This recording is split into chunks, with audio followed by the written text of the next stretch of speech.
সিলেটের সাদাপাশর সব শেষ। এই সপ্তাহের লিড নিউজ পত্রিকার এটাই।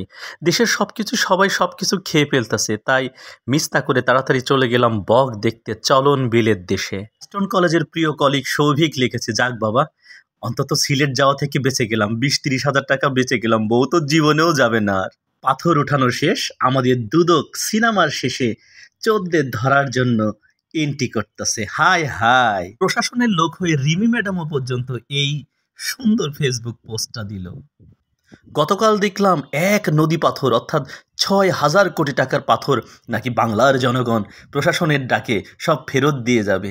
হায় রে নাটক, এটাও কি সম্ভব? এক নদী এক নিমিষেই পাথরগুলো দিয়ে দিবে? হ্যাঁ, হয়তো 2 টাকার পাথর দিয়ে যাবে। এদিকে আমাদের পরিবার সাপা বলেছেন, আমি ব্যর্থ, আমি ক্ষমতায় না থাকতে পেরেছি, ক্ষমতায় আসে পারলাম না। ইউটিউবার স্বপন আহমেদ বলতেছে, না সব কিছু ঠিক আছে। তো এখন বলেন, আমাদের পাগল হয়ে যাওয়ার ছাড়া কোনো তো উপায় নাই।